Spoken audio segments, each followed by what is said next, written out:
इसमें लिखो आस्करण को हटाकर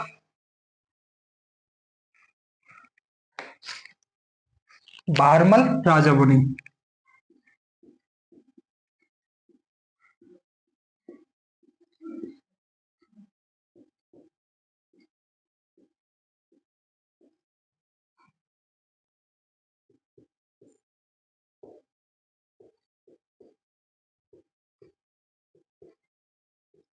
भारमल राजा बने तो आस्करण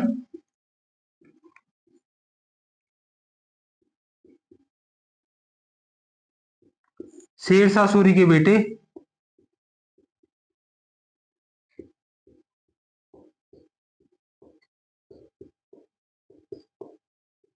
सलीम शाह के पास चले गए।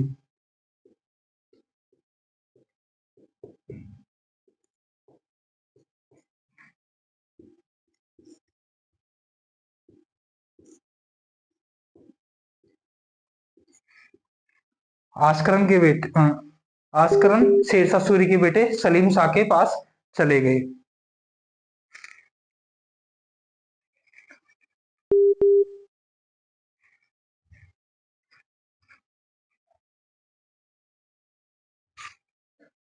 सलीम शाह के पास चले गए तथा सलीम शाह ने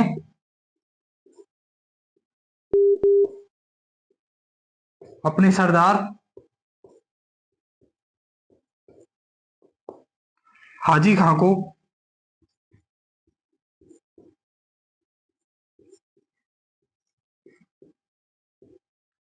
इनकी सहायता के लिए भेजा।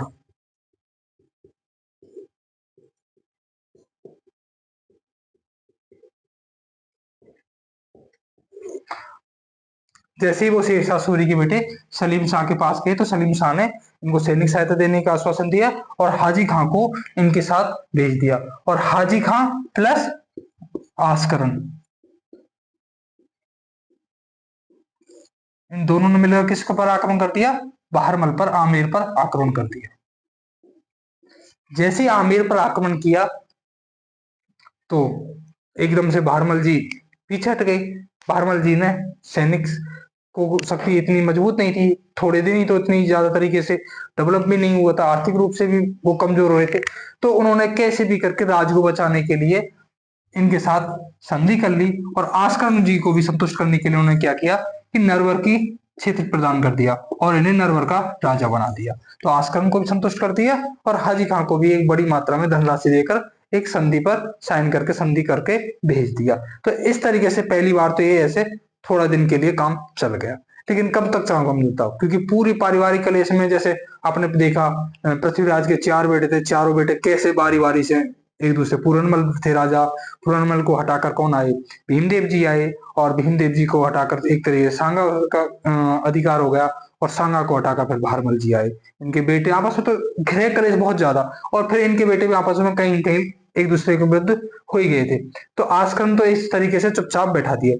आस्करण को भी राजा एक तरीके से प्रारंभ में किसने बनाया था? भारमल ने बनाया था, लेकिन जैसे मौका लगा तो आस्करण को हटाकर भारमल खुद राजा बन गया। अब आस्करण ने विरोध किया तो यही होना था, तो आस्करण को शांत कर दिया। अब आस्करण के बाद दूसरे नंबर पे आते हैं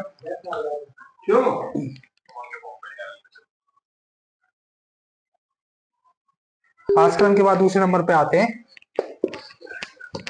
पूरनमल के बेटे सूजा।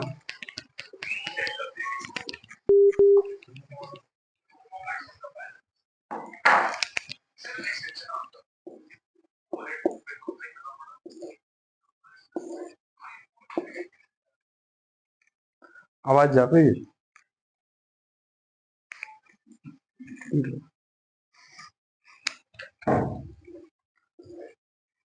आस्करण को शांत कर दिया। अब दूसरी तरफ पूरनमल का जो बेटा था सूजा, पूरनमल का बेटा था सूजा, ये मौका देख रहा था क्योंकि ये मानता था कि मैं वास्तविक रूप से मैं दावेदार हूं शासन का, मैं ही हकदार हूं। तो इसके बारे में लिखो। दूसरी तरफ पूरनमल का बेटा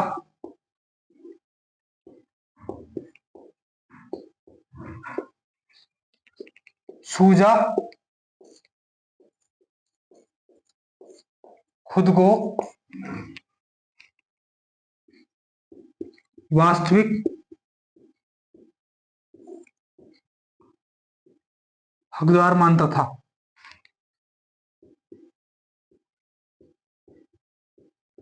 कौन वास्तविक हकदार मानता था? सूजा। सूजा कौन था? पूरनमल का बेटा था। तो ये मानता था कि वास्तव में तो मैं शासन का अधिकारी मैं ही हूँ, मैं ही योग्य हूँ और मेरा ही अधिकार है, क्योंकि पूरनमल को धोखे से हटाया था किसने? भीमदेव ने। तो सूजा मानता कि वास्तव में तो मैं ही हूँ। तो एक तरीके से इसका भी डर तो था ही, तो ये भी कहीं कहीं जोड़ तोड़ में लग रहा था। तो इन्होंने सहायता प्राप्त की मेवात के सरदार सरफुद्दीन से। मेवात की सहायता मेवात के सरदार सरफुद्दीन से सैनिक सहायता प्राप्त की, और फिर वही आमेर पर हमला कर दिया। और आमेर पर हमला करके वो बहरमल क्या करता? बहरमल कमजोर स्थिति में था, तो बहरमल ने सरफुद्दीन को भी वो बड़ी मात्रा में धनराशि देकर वापस भेज दिया और एक तरीके से संधि कर ली थी। यहां तक लिख लिया होगा।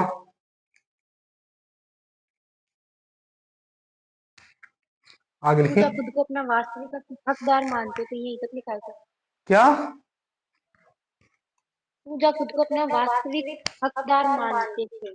हाँ, मानता था।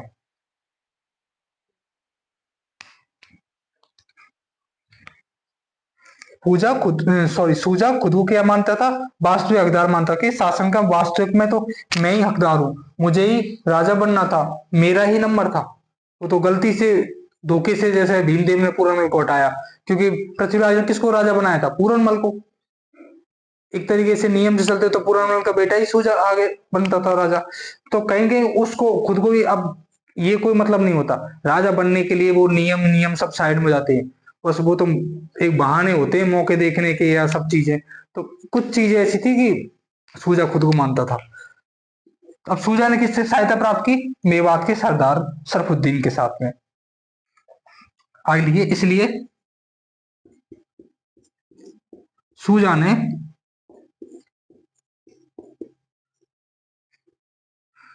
मेवात के सरदार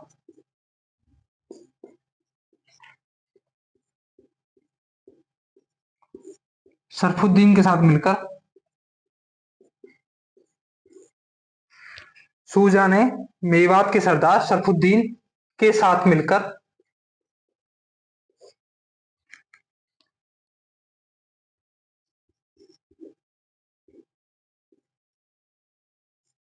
आमेर पर आक्रमण कर दिया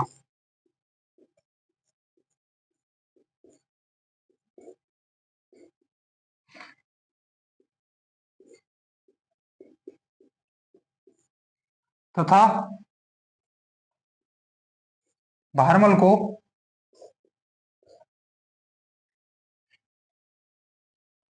संधि के लिए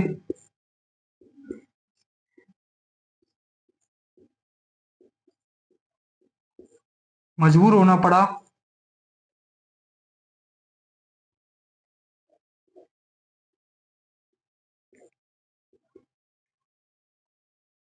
वह बड़ी मात्रा में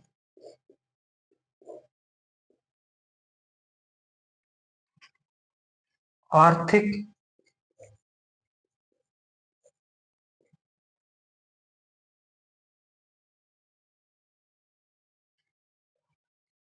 आर्थिक राशि का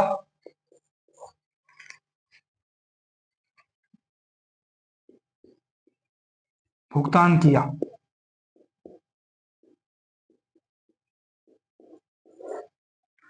बड़ी मात्रा में आर्थिक राशि का भुगतान किया। किसको करेगा वो? वही सरफुद्दीन को।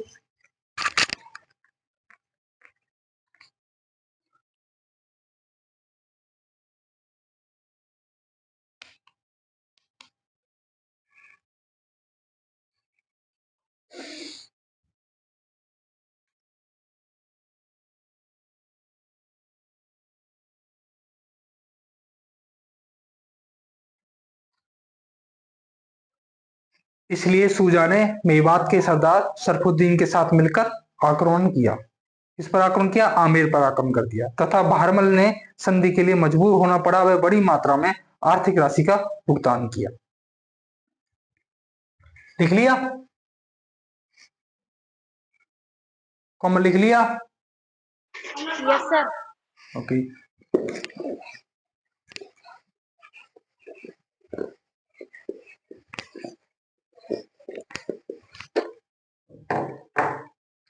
अब पूरा आमेर गृह कलेश में डूबा हुआ था, तो कैसे भी करके अब यही प्राथमिकता पे थी कि कहीं से आमेर को सहायता मिल जाए, कहीं से भारमल को सैनिक शक्ति मिल जाए, कहीं से उसके पीछे कोई ऐसा खड़ा हो जाए जिससे पारिवारिक जो कलेश थे, पारिवारिक रूप से हमेशा डर बना हुआ था कि कब कौन आक्रमण कर दे, कब कौन हटा दे। तो एक मजबूत स्थापित राज्य नहीं हो पाया था, तब पर एक डर तो बना ही रहता किसी भी राज्य को। तो बहारमल कैसे भी करके किसी का सपोर्ट चाहता था। इससे पहले कछुआ को सपोर्ट था चौहान और गुहिलों का। अब चौहान और गुहिल खुद ही कमजोर हो गए थे, तो अब बहारमल जी चाहते हैं कि कैसे भी करके इनको अकबर की सहायता मिल जाए, कैसे भी करके अब इनको अकबर की सहायता मिल जाए। तो इसमें एक लाइन लिखिए, इन सब परिस्थितिवश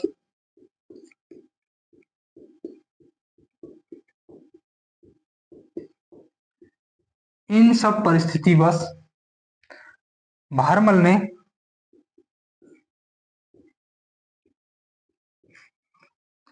अकबर से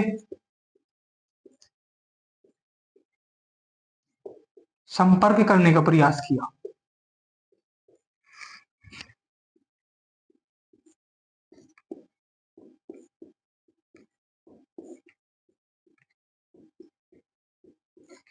भाई अकबर हर किसी से ऐसे तो नहीं मिलते थे। अब कछुआ वंश या आमिर राजवंश से एक छोटा सा प्रदेश था, ना कोई सैनिक शक्ति थी, अकबर को इनसे कोई ऐसा काम ही नहीं पड़ा था, तो क्यों मिलेगा अकबर? तो शुरुआत में उसने सहायता कैसे कोशिश करना शुरू किया कि अकबर से मुलाकात हो जाए या अकबर से उसको सैनिक सहायता प्राप्त हो जाए। तो सर्वप्रथम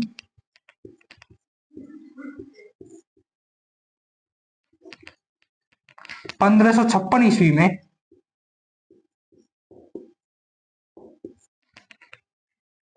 1556 ईस्वी में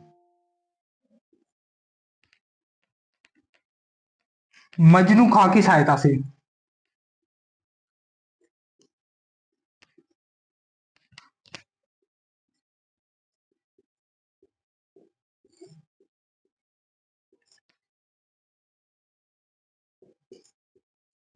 दिल्ली में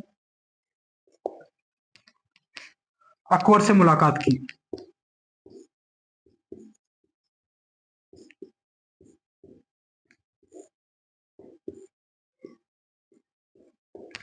पंद्रह सौ छप्पन ईस्वी में मजनू खां की सहायता से दिल्ली में अकबर से मुलाकात की। भारमल ने 1556 ईस्वी में थोड़ा बहुत सफल हो गया, वो दिल्ली गया और मजनू खां के सपोर्ट लिया और कैसे भी करके अकबर से मुलाकात हो गई, लेकिन कोई खास इस पर सफलता नहीं मिली। अकबर ने कहा ठीक है हम सहायता दे देंगे, अब ना उनको अधीनता स्वीकार करवाई, ना कोई ऐसा सपोर्ट किया, ना कोई किसी भी तरीके से कोई ऐसी सहायता नहीं मिली। तो एक तरीके से अपन इसको देखें, अपन इसको इस तरीके से देख सकते हैं कि इसमें कोई खास सफलता नहीं मिली।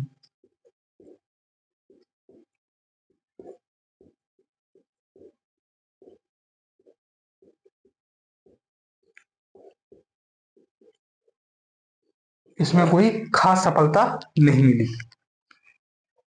1556 ईस्वी मंजनू खां की सहायता से वो दिल्ली गए और दिल्ली में अकबर से मुलाकात की, लेकिन उसको ऐसी कोई सफलता नहीं मिली, कोई ऐसी आत्मशक्ति के रूप में, सैनिक सहायता के रूप में या कोई ऐसा वचन या मतलब सपोर्ट के रूप में अकबर ने कुछ नहीं कहा। बस ठीक है मुलाकात हो गई, ये बोल दिया हाँ बाद में देखेंगे। तो ऐसी कोई सफलता नहीं मिली, इस मुलाकात का कोई खास मतलब नहीं निकला। तो एक लाइन और लिख लीजिए नेक्स्ट। 1562 ईस्वी में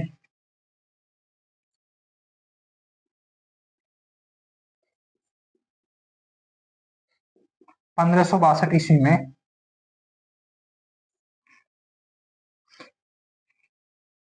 चगताई खां की सहायता से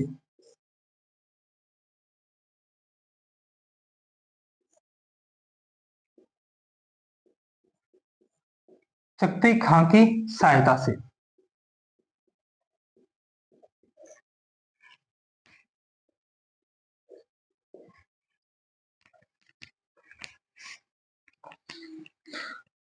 चगताई खां की सहायता से सांगानेर में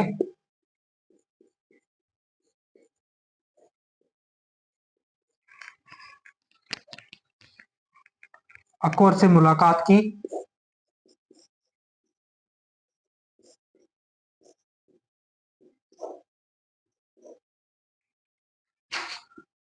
तथा अधीनता, इस तरीके से अकबर की अधीनता स्वीकार की। तो भारमल ने अकबर की अधीनता कब स्वीकार की? 1562 ईस्वी में। कहां पे की? सांगानेर में।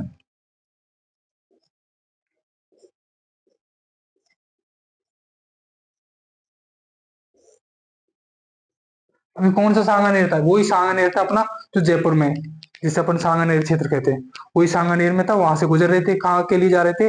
अजमेर में दरगाह के लिए अकबर जाते थे दिल्ली से। तो अजमेर जाते समय बीच रास्ते में यहाँ पे रुके हुए थे। तो रुके हुए थे तो उन्होंने चगताई खां से सहायता प्राप्त की और चगताई खां के साथ वो गए। और किससे मुलाकात की उन्होंने? अकबर से मुलाकात की। और मुलाकात करने के बाद उनसे संधि कर ली, एक तरीके से उनकी अधीनता स्वीकार कर ली। माँ भाई माई बाप वही हो, तुम ही हो, अब तो तुम ही हमारी रक्षा करो, सैनिक सहायता के रूप में या आर्थिक रूप में। और एक तरीके से एक नॉर्मली संधि हो गई। लेकिन जब तक अकबर के लिए एक नॉर्मल संधि थी, वास्तविकता में इनके लिए इनकी नजदीकी कैसे बढ़ी? क्योंकि उसी समय वहां पर हाथी बिगड़ गए थे। उन हाथी बिगड़ गए तो उन हाथियों को किसने कि भारमल जी ने क्या किया? उनके पास गया, उनके बीच में ही खड़ा रहा अपने सैनिकों के साथ में, और हाथियों को कंट्रोल ने अपने नियंत्रण में किया और नियंत्रण में करके बादशाह के सैनिकों को सौंप दिया। और वही बादशाह के सैनिक और सरदार थे, उन हाथियों को बिगड़ता हुआ देखकर दूर दूर भाग रहे थे। इस पराक्रम को, इस एक अभूतपूर्व क्षण को देखकर बादशाह ने भारमल जी को प्राथमिकता पे रखा। और भारमल ने को एक प्राथमिकता पे रखते हुए इनको एक प्रायोरिटी पे दी कि कई कोई नया युवक है, एक अच्छा मजबूत उनको एक सरदार मिल सकता है। ये सब सोच के साथ अकबर ने उनको क्या किया? अपने करीब बना लिया। और आगे जब अपन इस भारमल के बारे में पढ़ेंगे तो बहुत सारी चीजें कि भारमल इतना अकबर का करीबी हो गया था कि जब अकबर कहीं अपनी राजधानी से बाहर जाता था तो पूरी राजधानी का बाहर भारमल को सौंप जाता था। तो अकबर की आगे जाकर अकबर के बहुत करीब आता है भारमल, उसके बारे में देखिए। पर अभी ये लिख लिया। 1562 ईस्वी में चगताई खां की सहायता से सांगानेर में अकबर से मुलाकात की तथा अकबर की अधीनता स्वीकार की। ब्रैकेट में आप ये भी लिख सकते हो कि अजमेर यात्रा के दौरान अकबर अजमेर यात्रा पे थे उस समय।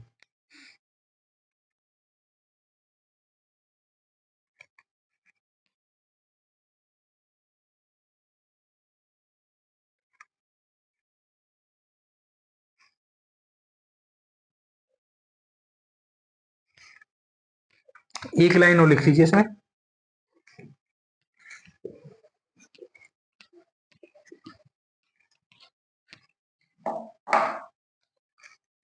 जब बादशाह का हाथी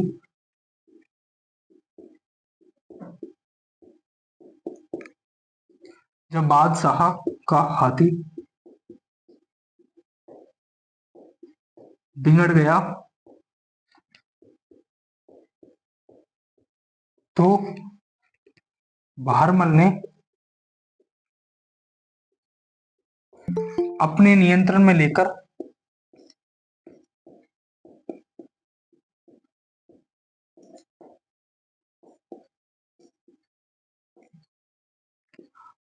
अकबर को सौंप दिया। अकबर को सौंपने का मतलब अकबर के सैनिकों को सौंप दिया। इससे अकबर बहुत प्रभावित हुआ।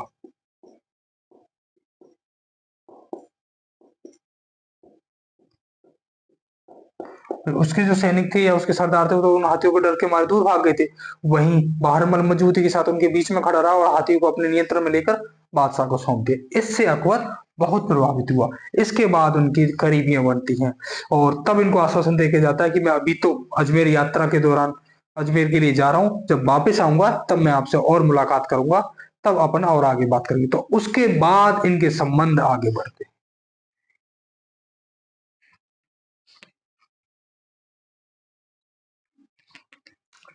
लिख लिया क्या कोमल, लिख लिया?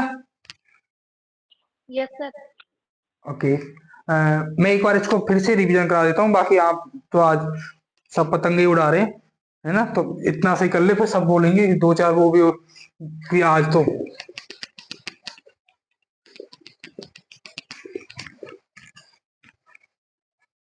मैं जो आज कराया है इसको एक बार रिवाइज करा देता हूँ।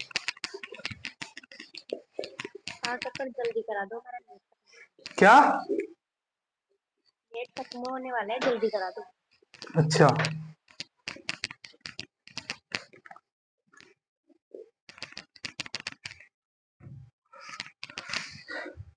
देखो, बहारमल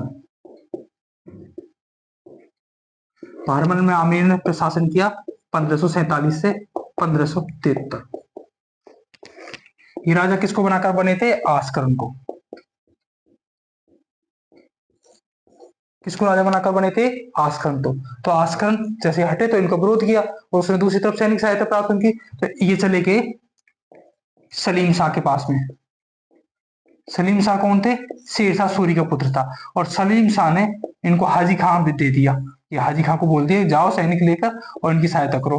और आस्करन और हाजी खां किस पर आक्रमण कर देते? बहारमल पर। लेकिन बहारमल इनसे संधि कर लेता है और आस्करन को नरवर का क्षेत्र प्रदान करके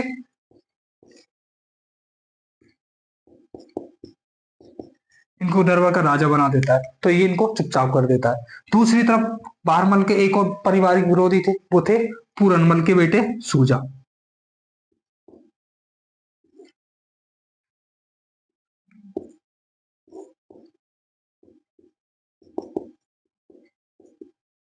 सूजा कहते हैं नहीं, वास्तव में तो राजा बनने का अधिकार मेरा है, वास्तविक अधिकार तो मेरा है। तो वो भी विरोध करने के फिराक में था, वो भी कहीं से सैनिक सहायता प्राप्त करना चाहता। तो सूजा ने क्या किया? मेवात के सरदार सरफुद्दीन से सैनिक सहायता प्राप्त की। सरफुद्दीन से सैनिक सहायता प्राप्त करके फिर कहां पर आक्रमण कर दिया? आमेर पर आक्रमण कर दिया। और फिर बहरमल को पीछे हटना पड़ा, और पीछे हटकर उनको बड़ी मात्रा में धनराशि दी। धनराशि प्रदान करने से इनके साथ संधि कर ली। अब बहारमल को बार बार ये डर सता लगा कब तक वो किसी को धनराशि दे, संधि करे और अपने क्षेत्र को छोड़ता रहे। तो कहीं कहीं वो किसी की सैनिक सहायता प्राप्त करना चाहता था, वो किसी मजबूत शक्ति का हाथ अपने साथ रखना चाहता था। तो अब बहारमल का प्रयास स्टार्ट हुआ अकबर के संपर्क में स्थापित करने का। शुरुआती तौर पर ज्यादा सफलता नहीं, पहली बार 1556 ईस्वी में अकबर से मुलाकात की मजनू खां की सहायता से। मजनू खां, अनिल कपूर, ये मुलाकात हुई दिल्ली में, पर अकबर ने ज्यादा कोई ध्यान नहीं दिया और बोला कि वहां बाद में देखते हैं, अभी कोई ज्यादा गौर नहीं किया। उसके बाद दूसरी मुलाकात होती है इनके बीच में 1562 ईस्वी में। 1562 ईस्वी में ये मुलाकात होती है सांगानेर में, और ये सपोर्ट रहते हैं चकतई खां की सहायता से मुलाकात करते हैं।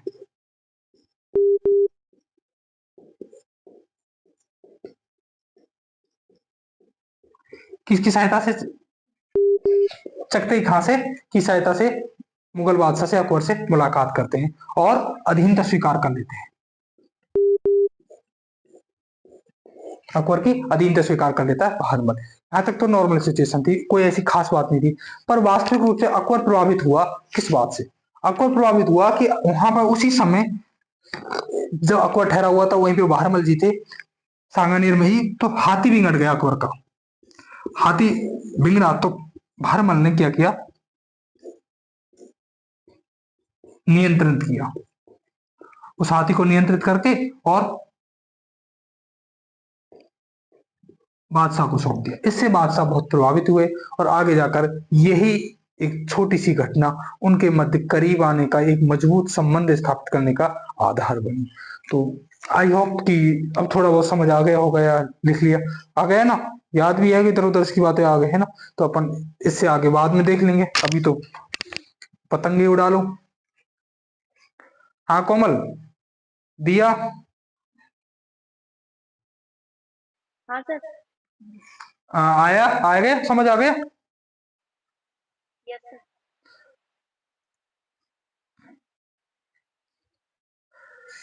ठीक है, चलो ये क्लास तो अब